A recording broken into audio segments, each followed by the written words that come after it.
Hello வணக்கம். நம்ம எஸ்கேனுடைய நடிப்பில் இந்த பொங்கலுக்கு ரிலீஸ் ஆன படம் தான் அயலான். அயலான் படத்தோடைய பாக்ஸ் ஆஃபீஸ் மற்றும் இதோடைய பார்ட் 2க்கான அனௌன்ஸ்மெண்ட் அப்படிங்கிற ரிலீஸ் பண்ணியிருக்காங்க. ஸோ ரெண்டையும் தான் பார்க்க போகிறோம். ஃபஸ்ட்டு இதோடைய பாக்ஸ் ஆஃபீஸ். நம்ம எஸ்கேனுடைய அயலான் படம் தமிழ்நாட்டில் மட்டுமே இது வரைக்கும் 55 கோடிக்கு மேலே கலெக்ட் பண்ணியிருக்கு அப்படின்னு சொல்லி வெளியே வந்திருக்கு.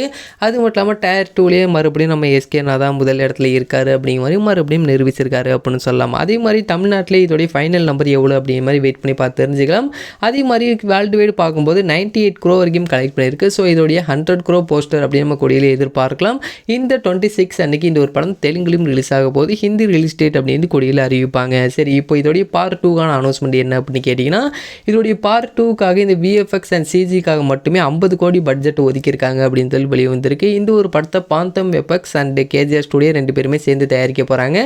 அண்ட் இதோடைய அஃபீஷியல் அனௌன்ஸ்மெண்ட் இதோடைய நெக்ஸ்ட்டு எந்த மாதிரி இருக்க போது, இதோடைய ஏதாவது ஒன்று ஆட் பண்ண போகிறாங்களே, இப்போ நிறைய கேள்விகள் இருக்குது. ஸோ அது எல்லாமே இதோடைய official announcement KGR studio release பண்ணோன்னா பார்த்து தெரிஞ்சுக்கலாம். அதே மாதிரி இதோடைய பார்ட் 2 உடைய கதை எந்த மாதிரி இருக்கும் அப்படிங்கிற கேள்வி எல்லாருக்குமே இருக்குது.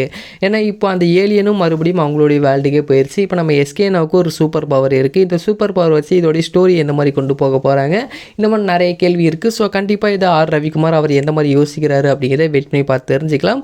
அண்ட் இதோடைய பாக்ஸ் ஆஃபீஸ் கலெக்ஷன் பார்க்கும்போது கண்டிப்பாக நம்ம எஸ்கேனோடைய கரியர்லேயே ஹையஸ்ட் கலெக்ஷன் வரதுக்கு சான்சஸ் இருக்குது. ஏன்னா இன்னும் தெலுங்கு ரிலீஸ் அப்படிங்கிறது பண்ணலை, அடுத்து ஹிந்தி ரிலீஸ் இருக்குது. ஸோ கண்டிப்பாக இந்த ஒரு படத்தோடைய பாக்ஸ் ஆஃபீஸ் ஃபைனல் நம்பர் எவ்வளோ வருது அப்படிங்கிறத வெயிட் பண்ணி பார்த்து தெரிஞ்சுக்கலாம்.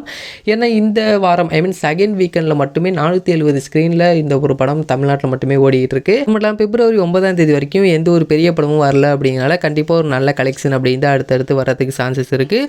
ஸோ இதோடைய ஃபைனல் நம்பர் வந்தோட நம்மளோட சேனல் அதுக்கான வீடியோ வந்துடும். இந்த ஒரு வீடியோ உங்களுக்கு பிடிச்சிருந்தா ஷேர் பண்ணுங்கள், லைக் பண்ணுங்கள், மறந்துடாம எங்களோட சேனலை சப்ஸ்கிரைப் பண்ணிங்க.